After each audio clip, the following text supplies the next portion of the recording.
It was right there just staring me in the face, and I'm like, that's a Pertz truck. I sent it to my dad, and my dad had to do some digging, and he calls me up one day. He's like, that definitely is. This was your grandfather's really truck that he drove. Yeah, one of them. That time spent with your grandpa, did you have that opportunity to hear those stories from him? Yeah, I spent a lot of time with my grandpa when I'd wander around the shop. If he went out and had to go do a tow, I was right there with him. At this point, the yellow truck, that's your family, that's who it is, and it needs to go back home. It needs to go back home, and that's what it's doing.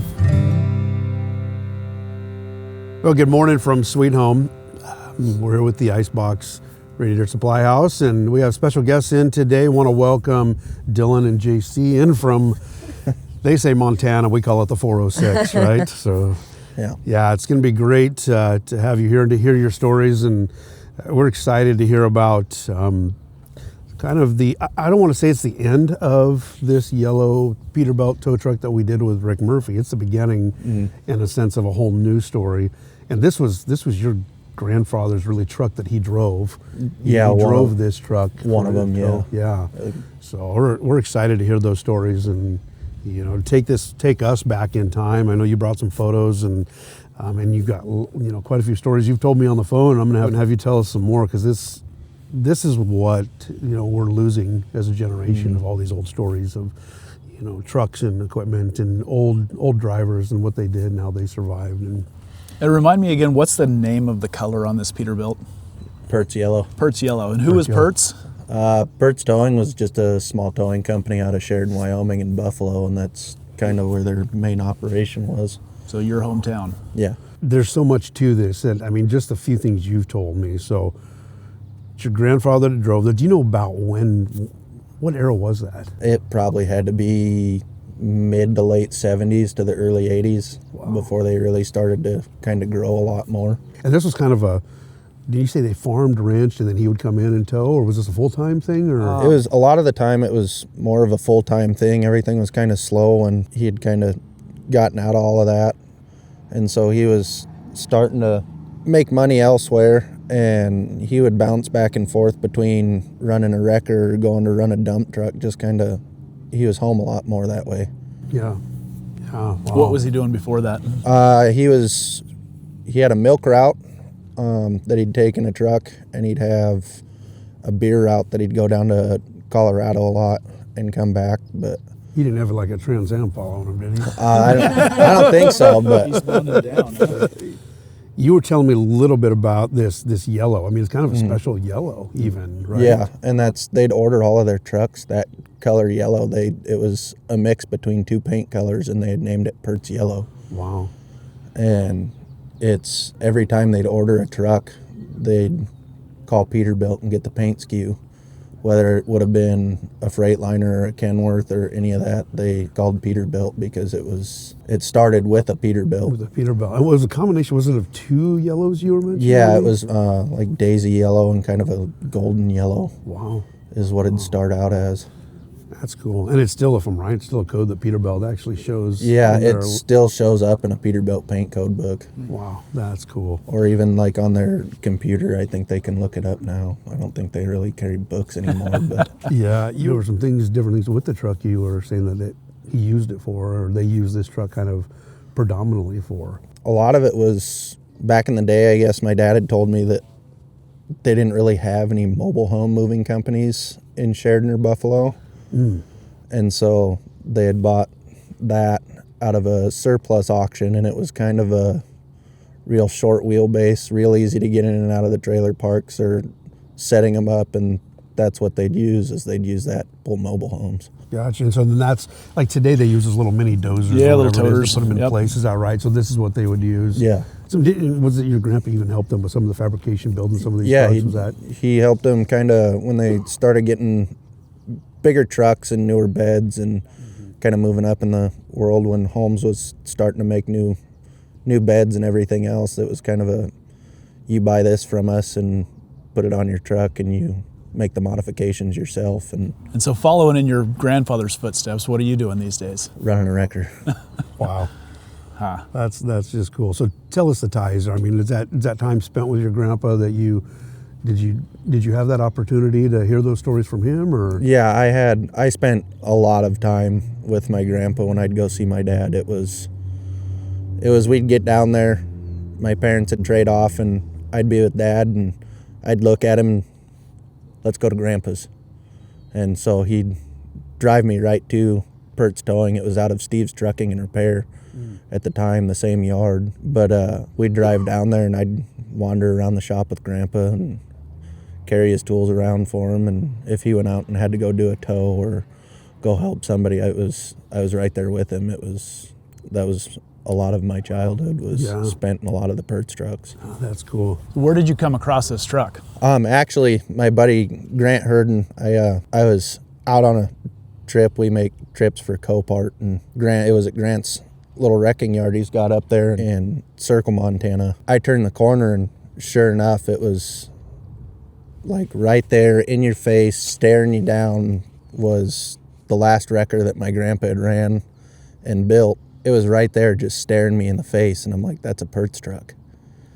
And first question out of my mouth was when I walked into Grant's office, I was like, is that an old Pert's towing truck? He's like, yeah, it is. Probably about 2-3 weeks later, had sent me that truck, and he's like, is this an old Pert's towing truck? I was like, I'm gonna have to do some digging. He had sent you a picture of this one. Yeah, one. he sent me the actual listing for that one. That Will had put on. Yeah, and he's like, I was scrolling through, and my buddy had sent it to him, actually, or sent it to me is what he said. And I sent it to my dad, and my dad had to do some digging and kind of dig back in his memory. And he calls me up one day, he's like, that definitely is. He's like, I found one of the pictures, and it was a picture of that truck. They had used it kind of to hurry up and get a truck off scene and off the interstate, but they had rolled a truck over and then hooked it up to the T-bar on the back of that and drug it off the interstate up the off-ramp. Yeah.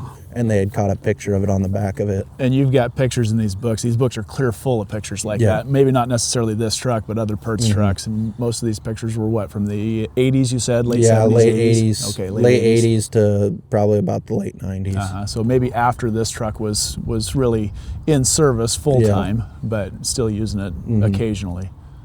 Yeah. So you come along that, and then somewhere you got involved with this too, right? So yeah, he sent it to me, and I said, okay, let's make it happen, because he's anything I ever want or need that's something like this, it's important to me, he'll do whatever he can to make it happen. And you kind of have a similar special tour. You were kind of telling me about it. So my grandpa had a 78 Mercury Grand Marquis sitting in a garage just wasting away. I mean, it was full of mold when we got it. And he said, okay. We went down, and it's granted, 2 hours away, not, but not 3 states. Yeah. But we went down, and, between him and my kids, they just made it happen. They got it on the tow truck, which was a lot harder than what anybody would have thought, because the way he had to come in, it was in between, other vehicles, trees, everything. I had to walk away. I went next door because I was like, I'm not watching. This is, my grandpa's car. I'm getting this thing to restore it and make it beautiful again. And that's what we did. And it was really special. There was things in that car that my grandpa had kept for almost 20 years from me.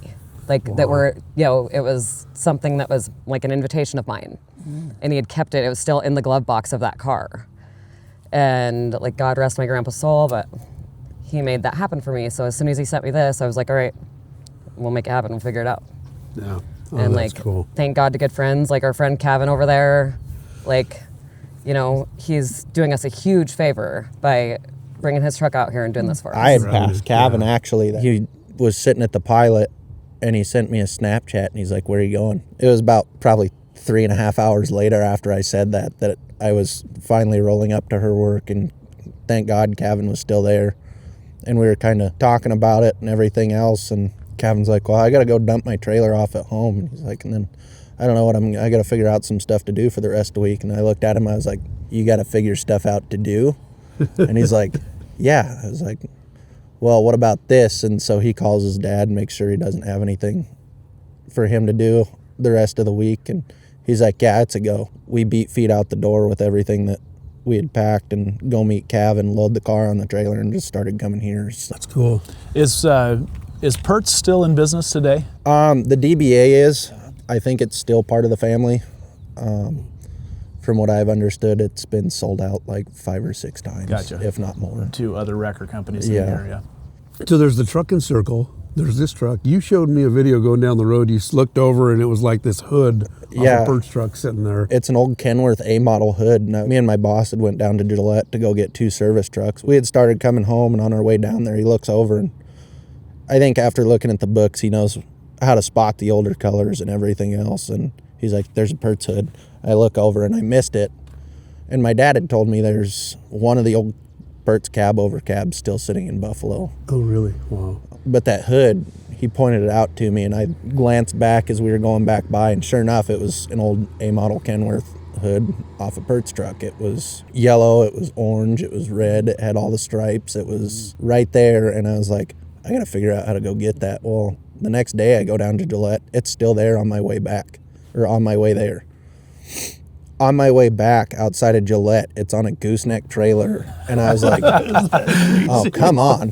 What's the odds of that? Day late, dollar short. Yeah, I was like, Probably sat there for 25 years. Yeah. And the day it's going out. Wow. And I was like, well, at least, I know where it's at. It's probably going to get used, repainted, whatever, no big deal.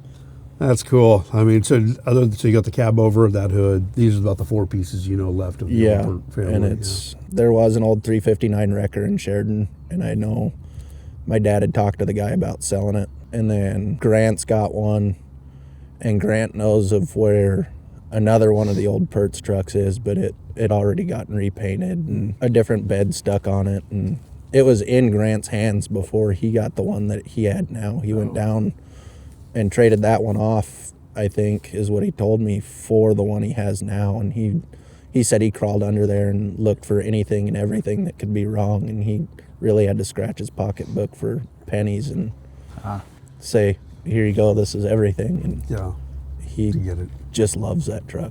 That's cool. So you've talked about your dad a couple of times. Is he a tow truck driver too? No, he owns a tire shop down in Sheridan. He had been in the tire business for quite a long time and finally bought his own. And well, it's missing one on the corner. I told him. It could use some good rubber, yeah. I told him, I was like, it's coming down here and you're sticking tires on it. And he's like, I'm going to have to order tires. I was like, well, hurry up, get them ordered.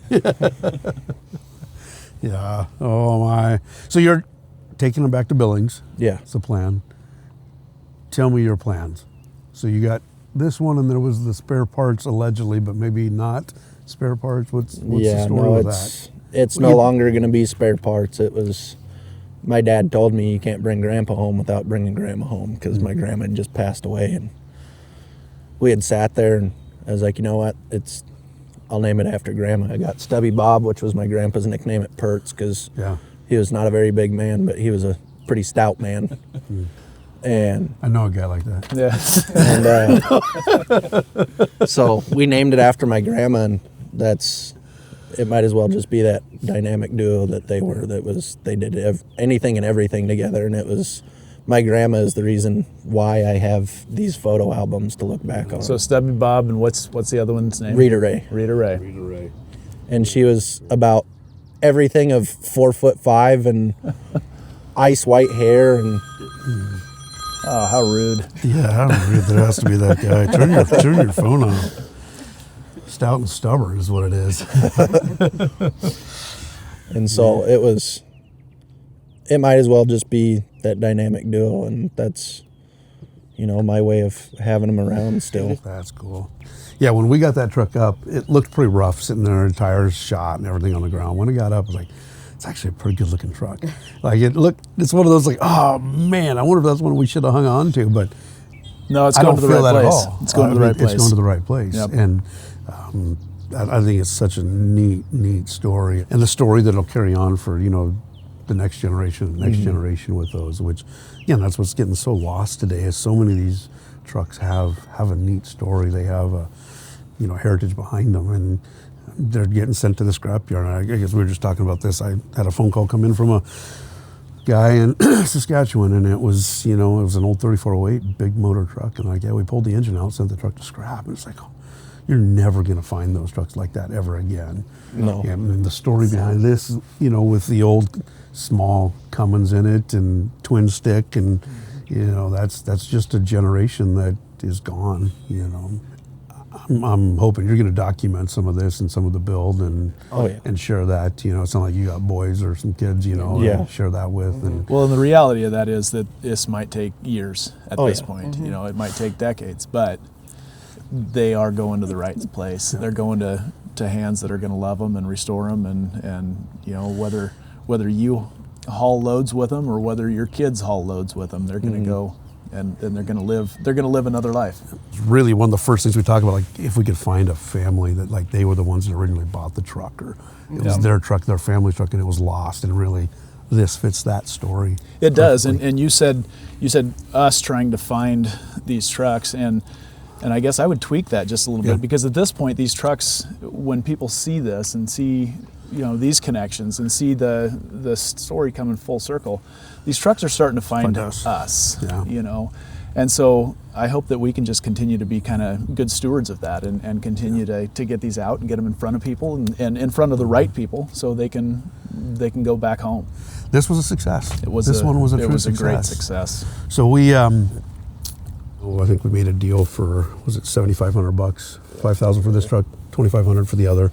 Kenny and I were sitting here and talking about it, and yeah, we just visited, and our hearts were like, at this point, the yellow truck, that's your family, that's who it is, and we just want to give that truck to you guys. It needs to go back It home. needs to go back home, and that's what it's doing. And so that's the right thing to do. I love it. You know, I don't think it's so rare that you find these opportunities to do this. And so I know you guys did a lot of work. Don't start crying. You're going to make us cry. You did a lot of work to make this happen, you know, and I know you mentioned to me some of the things that you guys kind of came together on to make this, but at the end of the day, that's not what this is about for us. You know, for us, it's doing exactly what this truck is, connecting it to the people it belong to, and this is like, couldn't be more perfect. It was a no-brainer. So- It really was. Yeah. We didn't have to think about it very hard. Yeah, so that's where we are. So if that works for you, Yeah, I'd say that's a deal on our part. So I appreciate it. Yep, You and guys thank you very even much. though- Yeah, no, that's going to the right place, and I'm excited to see what happens. I've got ideas for it already Yeah. and everything else. And first thing it's getting when it gets home is a bath. And Well, you know that's Well, don't get any water in the cab. yeah, you know that'd be bad. that is our county flower. You will be removing. Moss is what we are known for here. Yeah. So My grandpa is real big on pinstriping stuff, and he'd always kind of pinstriped his touch to his trucks, and you can see every truck that he ran where his name was pinstriped on the door. And oh yeah, I shake too much for that, and I can do pretty good, but I'm gonna leave that to somebody who does. Just shake it on there yourself. Oh yeah, just do it yourself. That comes with character, right? right. I mean that's you, right? And that's what it was done back then. You know that wasn't the way it's done today. yeah. You know, today they'd probably do that with some It's sort of just computer or stickers something, and do it the old way it was done, right? Yeah. Yeah. Well, moving forward, that's your truck now, so you get to call those shots. Let's be excited to see how it goes.